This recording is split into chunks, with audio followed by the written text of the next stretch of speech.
La randonnée. La randonnée désigne une activité de pleine nature qui nécessite la faculté de marche. Elle peut être pratiquée dans tout type de milieu, la montagne, la forêt, la plage ou même dans un parc en ville.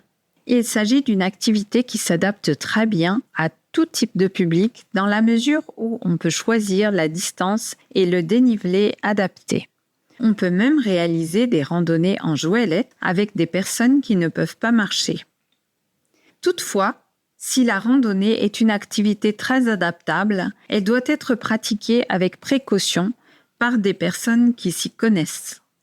Tout d'abord, il est absolument nécessaire d'avoir étudié l'itinéraire et ses caractéristiques, le dénivelé par exemple, avant de s'aventurer.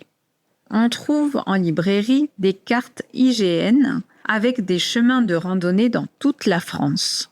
Cependant, il faut également et surtout connaître ses propres capacités. Si on effectue une randonnée en groupe, il vaut mieux s'intéresser aux capacités des autres participants avant le départ. Il convient également de veiller à être bien équipé, porter des vêtements confortables et de bonnes chaussures. En cas de souci d'épaule, il vaut mieux éviter d'utiliser des bâtons.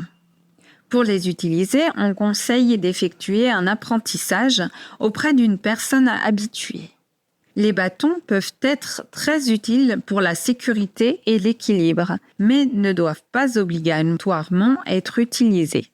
Il n'y a pas vraiment de contre-indication à la randonnée tant qu'elle est adaptée. En cas de problème de genou, il faut choisir un terrain plat, surtout sans descente. La randonnée est préconisée en cas d'arthrose. Il est nécessaire de bouger.